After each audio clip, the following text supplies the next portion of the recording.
So, my name is Dana Goldstein. I'm just going to come over here so I can advance the slides.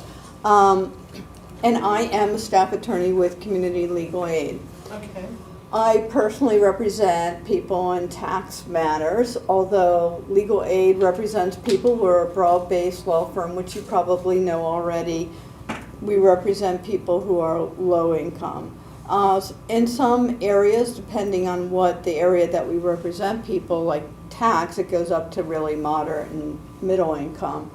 But we're funded by the federal government and by foundations.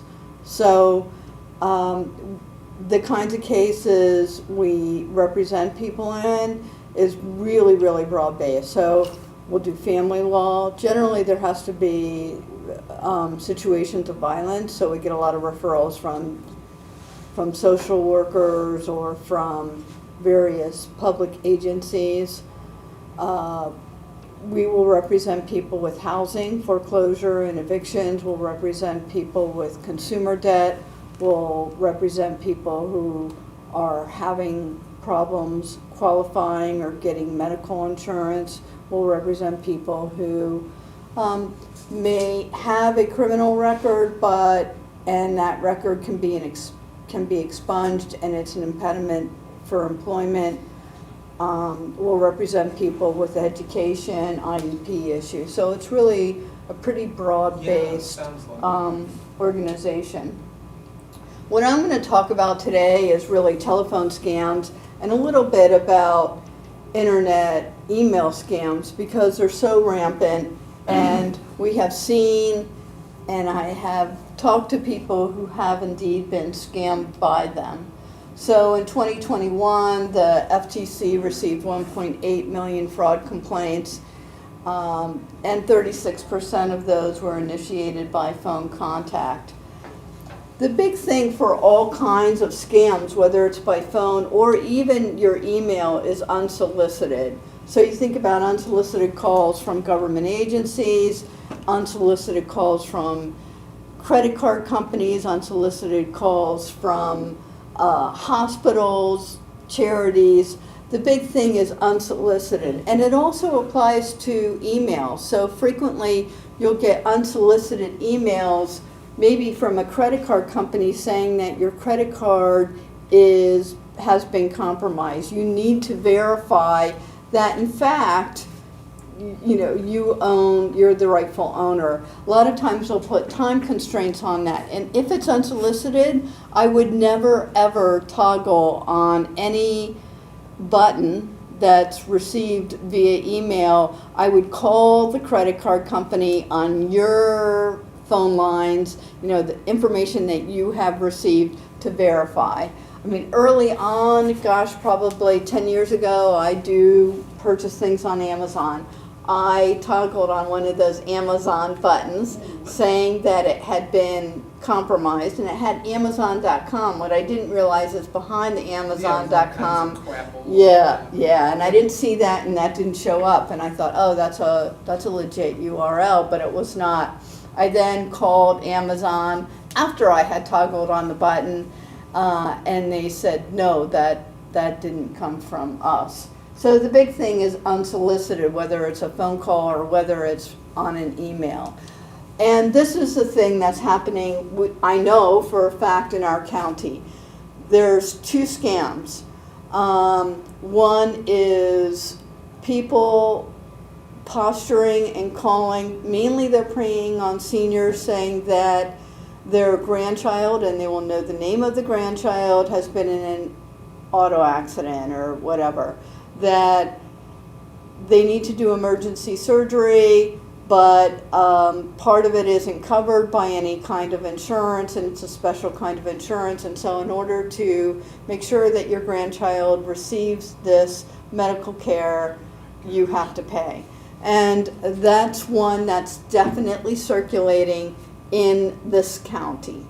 And so people under the gun, because the surgery is now, pay the money. So again, when you receive unsolicited phone calls, the word to tell people is just, if you have a question about it, take down, number one, hospitals will never do that. Exactly. They just don't do that. So you know it's a scam right off the bat. But if ever you get an unsolicited call and you think that, wow, maybe there's some legitimacy, take down their phone number, never do anything under pressure, never give them any credit cards or any SSN numbers or anything like that, and verify through outside numbers and outside sources and call them back. Because it's never an emergency that, I mean, hospitals don't deal with that. That just couldn't happen.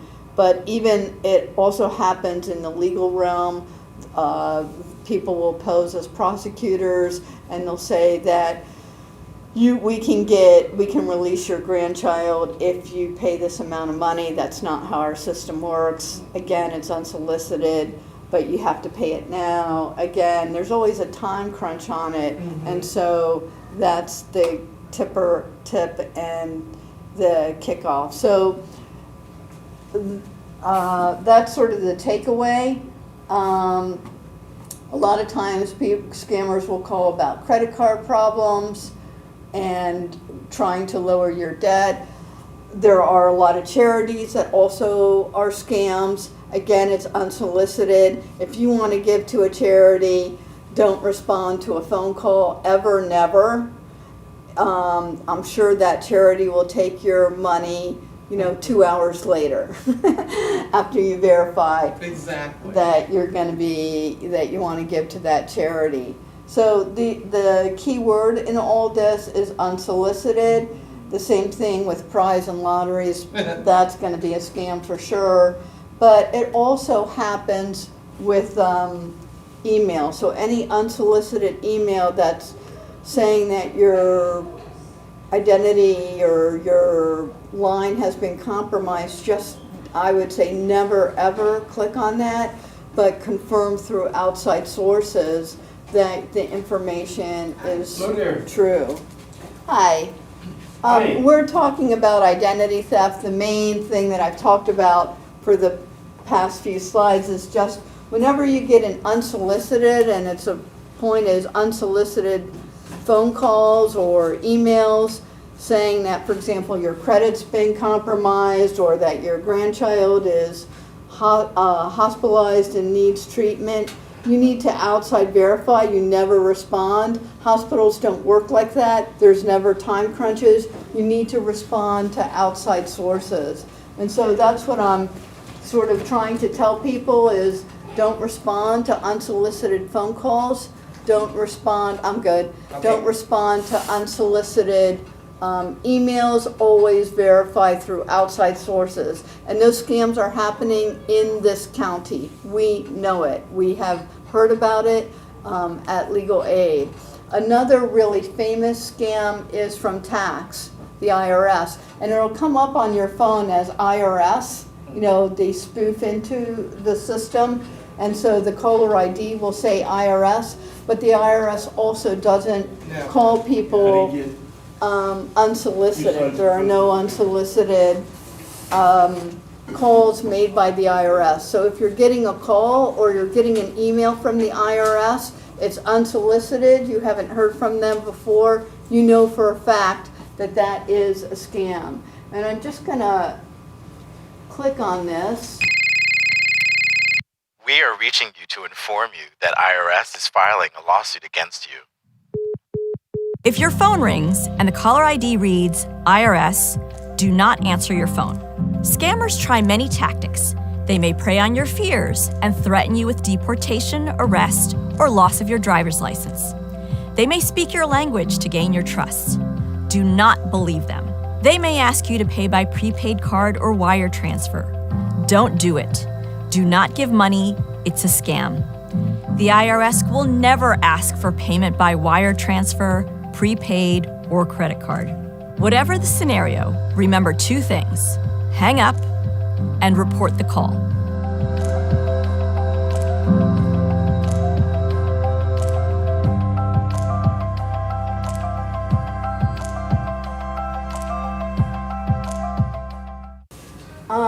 So the big thing is that scammers are unsolicited. Any unsolicited phone calls, any unsolicited emails, and a time frame attached to it, it's almost undoubtedly a scam. Never ever do it. Hospitals never call and request immediate payment.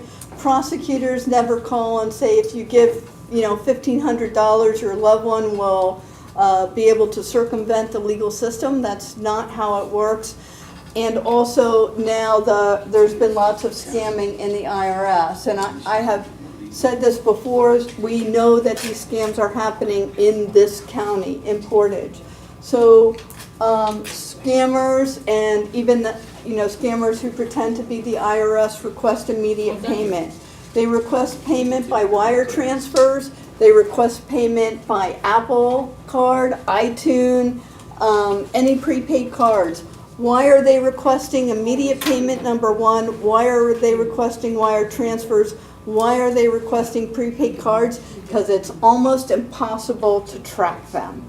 And so you can report it to TIGTA, the Treasury Inspector General, but it is almost impossible, it is impossible to track those financial contributions. So that's how a lot of scammers request money when there's a scam. So the big thing is unsolicited, of course we know that, and requesting immediate payment. The IRS specifically, and it shows up on your phone as an IRS call. We know it's not the IRS doesn't make phone calls. They will threaten to put you in jail. The one thing to know about IRS tax debt is jail is not an option. We don't live in debtor's court. You may owe the IRS money, you may owe them a lot of money, but they can't put you in jail because you owe them money.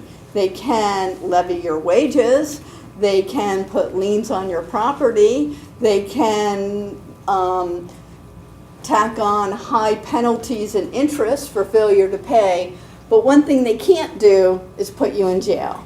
Nor can they threaten for people who have various green cards or temporary residential status. They can't revoke your residency status, even if it's temporary, because you have a tax debt. So people who may be on some kind of visas or green cards or whatever they are, if they receive phone calls saying that they're going to revoke your status, that's not an option that the IRS has as well. The IRS and lots of scammers will, as we said, ask for immediate payment now. They'll threaten to pick you up within 30 minutes and take you to jail. Again, it's a scam. We know it's a scam because the IRS can't put you in jail and because the IRS never calls. The IRS in particular will make your first contact by mail.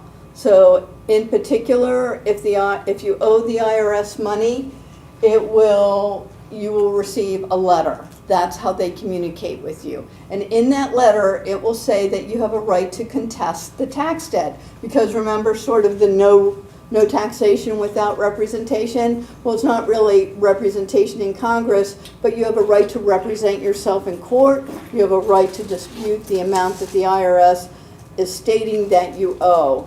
So it will say that on a letter. If after a period of time you don't respond, they'll send you another letter saying that they didn't hear from you and you owe this amount. They will never threaten to put you in jail because they can't. They will never threaten to deport you because they can't.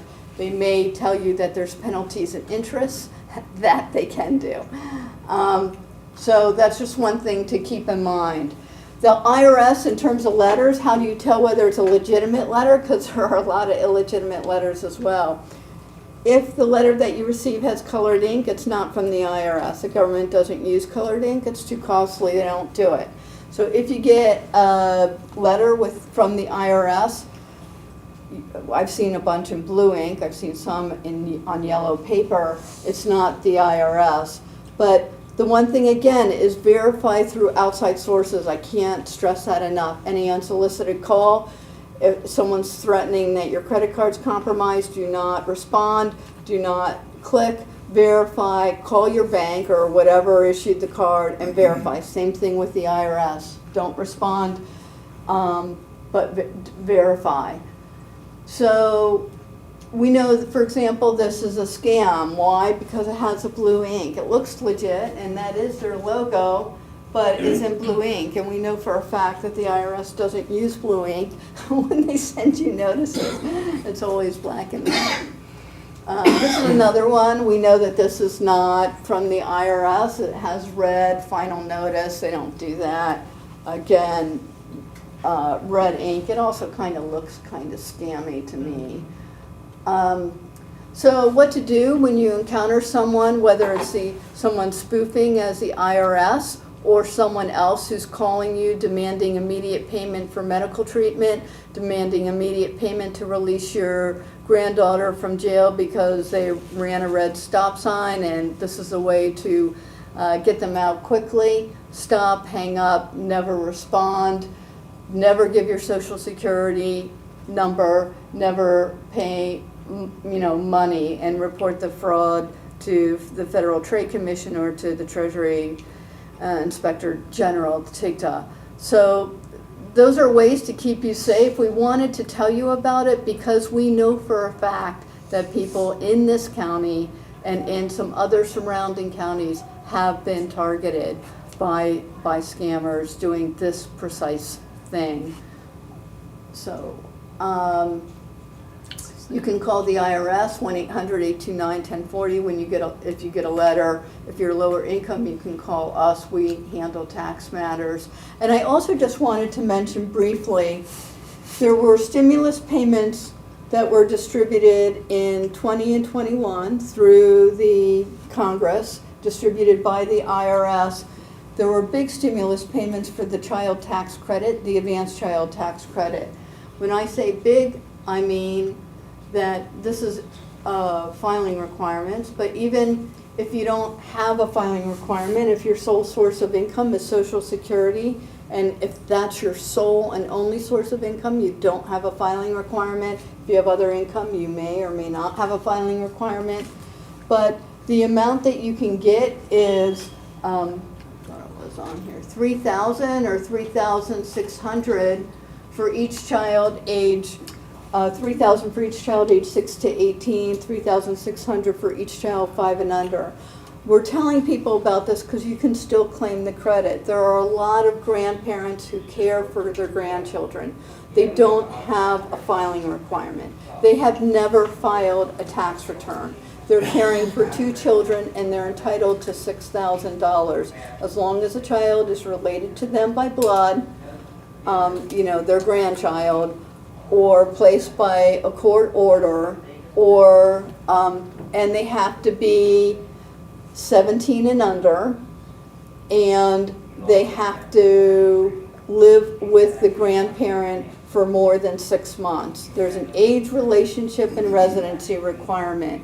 And if you know anyone who is caring for kids, grandchildren, and they meet these requirements of age, relationship, and residency, the 3 basic requirements, then they should be filing a return and claiming that credit. You could imagine with 2 children, that's potentially $6,000 or $7,200. But someone who's on a fixed income with retirement, Social Security retirement, that's a lot of money.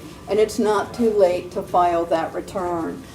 Congress distributed all of those stimulus monies and child tax credit through the IRS. Why? Because the IRS had the most complete populous kind of records, because people are required to file returns.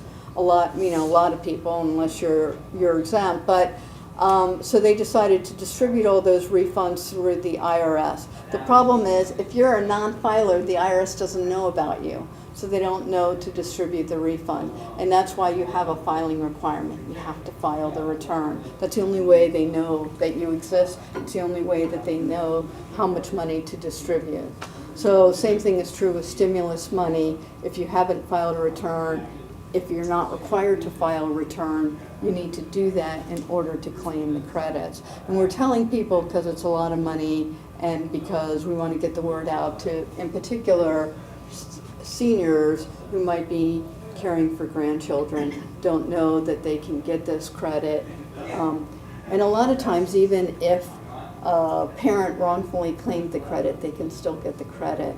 They might go to exams, the return might go to exams, but they have to prove age, relationship, and residency, that they're caring for the kids more than 6 months of the year. So, I think that's pretty much it. My name again is Dana Goldstein. I am a staff attorney at Community Legal Aid. Yeah. Dana, a quick question. So that was specifically referring to tax year 2021? Yeah, that's Child Tax Credit 2021. That was a year where Congress really passed, it's under ARPA, but they passed a big amount, and it was really to help families with kids. There's also the stimulus, though, which is less. So can a person go back and amend? They can, Okay, yes. thank you. They absolutely can amend a return to include.